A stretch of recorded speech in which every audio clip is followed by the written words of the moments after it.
We open on a beautiful sweeping shot of a castle, majestic but a little bit dusty. It's clearly a place where a lot of time and money has been spent. You can see the detail in the carvings. There's a suit of armor which looks almost painfully uncomfortable. We then come inside to see Queen Mildred sitting on a large ornate throne. She's looking through a big book. This is not your average book. It is very thick. It also seems to be made from what might have once been a very fancy tablecloth. Her Majesty looks up and addresses the room. Center Mildred, center greater than. So the inventory tells us that we're down one sock. But according to this entry, it should be accompanied by another. That means someone has committed the unspeakable crime of separating a pair of socks. Who could have done such a thing? Mildred calls for the prime stock steward, Lord Percival, who rushes into the room.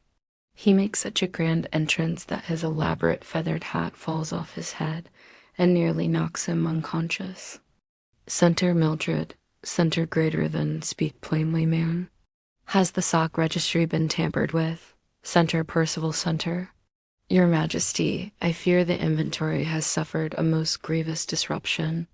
Center Mildred, center greater than. That is the worst news I could possibly imagine. Do we even know what type of sock we are missing?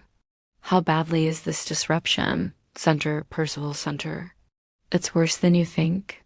We've lost the very first sock in the royal collection, the one and only. He produces a small leather pouch and drops it on the ground before kneeling and opening it. Inside is a single wool sock.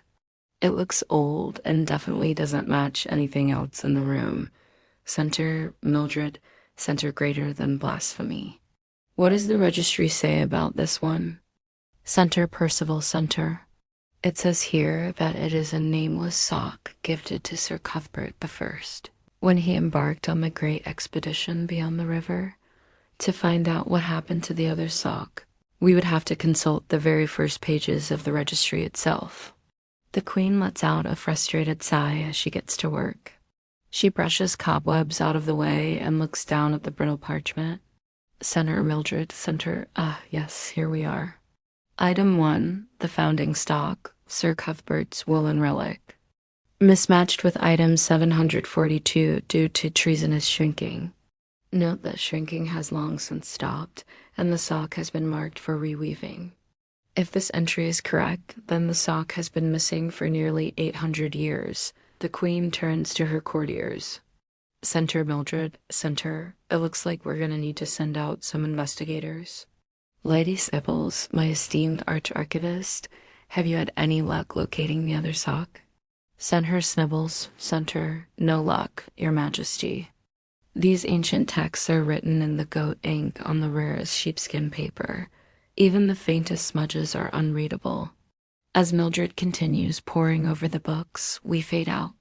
When we come back, the Royal Archives is completely dark except for a few flickering candles.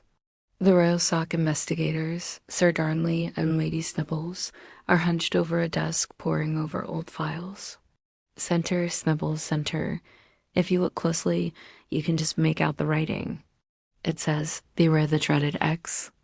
It lurks in shadows, striking with lightning speed. Even the mightiest warriors quake in its presence. What on earth does that mean? Center, Darnley, center. I don't know, but we have to hurry. If the X reaches the sock first, none of us will be safe. As they continue to read, we pan away to see the Queen pace back and forth while Lord Percival anxiously follows behind her. Center, Mildred, center. If the sock has been missing for all this time, why haven't the balance scales tipped? Center Percival, center. Good question, Your Majesty. But we must trust that the royal investigators will get to the bottom of this. We then cut back to the archives where the royal investigators have found a tiny scrap of material hiding between the pages of a book. Center, Darnley, center. What do we have here? Center, Snibbles, center. Well, whatever it is, it's definitely a sock-related article of clothing.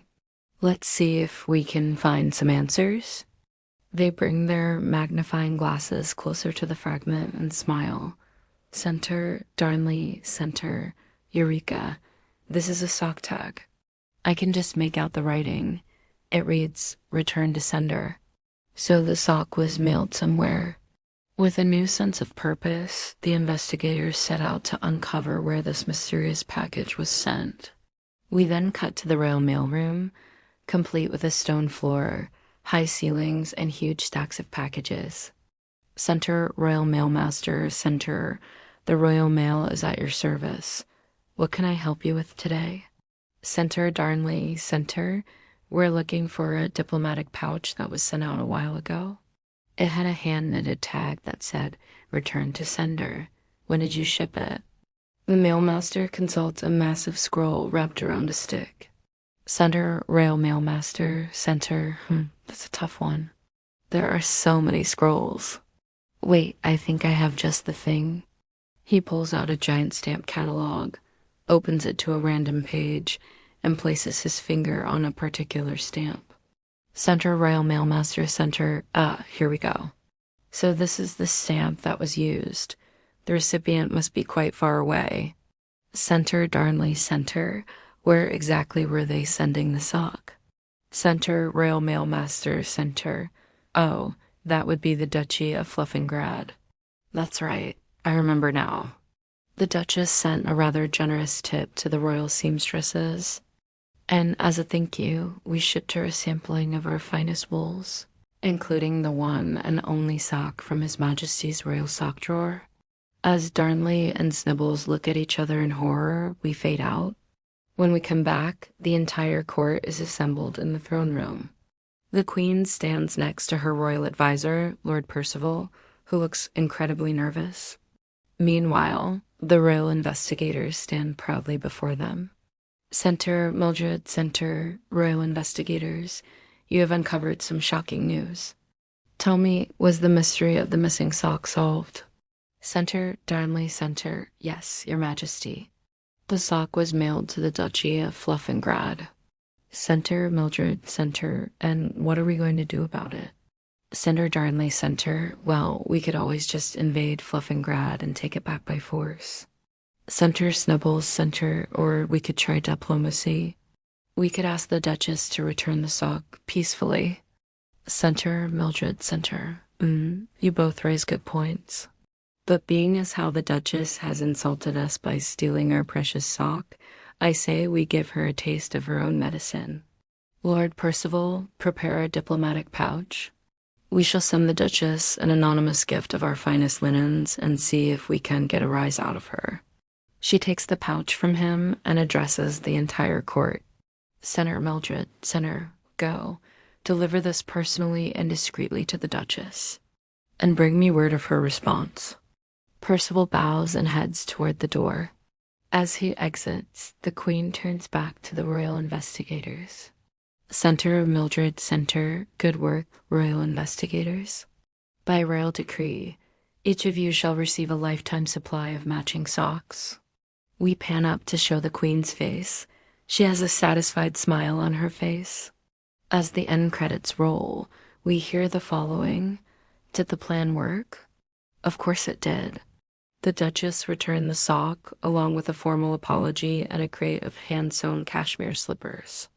And what of the royal investigators? They went on to become heroes of the realm, solving mysteries from the mundane to the miraculous, like the time the royal pig ate a princess as homework, or when the Queen's favorite brooch disappeared just before the annual bejeweled ball. But that's a story for another time, the end. Hello, welcome back to the channel. I am one half of a comedy duo who write and perform silly little musical numbers about history and stuff. Yes, that means my partner is not here today. Don't ask me why. All you need to know is that their absence has given me an opportunity to revisit a classic bit of woolly intrigue. It's me. Let's do this thing. This is a continuation of our series in which we adapt stories from the public domain into abridged plays. This time, we're working from an original story written especially for us by a good friend. Now, if you look below, you can find links to our full script and a download link for a PDF version. But if you'd like to see the whole thing performed here, then let the show begin. Certainly. Here's the continuation of Queen Mildred and the Royal Sock Inventory, picking up where we left off. Act 3, The Fluffengrad Intrigue, Ix, Fluffengrad Embassy, Day. A pompously overdressed Fluffengradian ambassador, whose hat is 3 sizes too elaborate, greets Queen Mildred's envoy with affected cheer and too many air kisses. Count Florstuff, Your Highness. Such a pleasure. Do come in. We have new doilies, Lady Snibbles. We are here for the sock, Count Florstuff. So many socks. Yours, mine, diplomatic. It's all a blur. They are shown to the sock chamber, a gilded room with rotating silk pedestals, all bearing socks from gifts, wars, and casual larceny. The founding sock is not among them, or is it disguised? Sir Darnley. That left sock there note the faded embroidery, toes before tyrants. That's Cuthbert's motto, Lady Snibbles. The Fluffengradians have rehemmed it into a cozy for pickled eggs. Act 4, Wool and Order, Int, Royal Courtroom, Day. Back in Charlesbury, the Royal Sock Tribunal is convened. Queen Mildred presides. The accused, Sir Puddingworth, former keeper of the Darning Needles.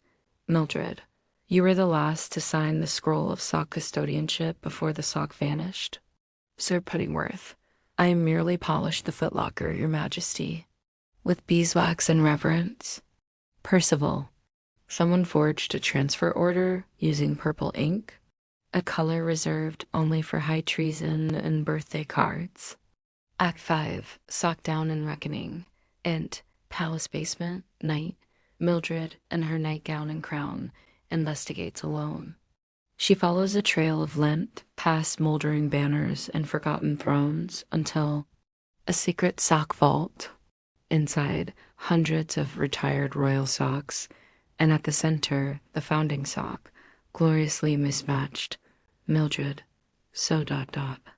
It was never stolen, only ... archived. A figure emerges. Grandmother Wiggletoes, former sock archivist, long believed dead, now living among the wool. Grandmother Wiggletoes. The monarchy stopped valuing socks, so I preserved them. In silence. And slightly lavender-scented air. Mildred, you could have just said something, Grandmother Wiggletoes. You were all so loud about doilies. Act 6, Restoration and Royal Solace. Int, Royal Ballroom Day. Queen Mildred reinstates the sock registry, now digitized by the royal scribes. A grand celebration ensues. The founding sock is placed in a glass case and surrounded by its brethren. Mildred, henceforth, Sock Day shall be a national holiday. No left shall be without right, no toe without net. Percival, and what of Sir Puddingworth? Mildred, he shall be exiled. To the Scarf Isles, a cheer goes up as music swells. Socks are waved like flags. Somewhere a foot is finally warm, fade out, the end. Would you like a PDF version character list? Or poster-style summary? Or would you like to adapt this into a stage or audio play? If so, please send an email to the address provided below. And don't forget, you can get more of our work by signing up for our free newsletter, available online. Thank you so much for watching. Bye-bye.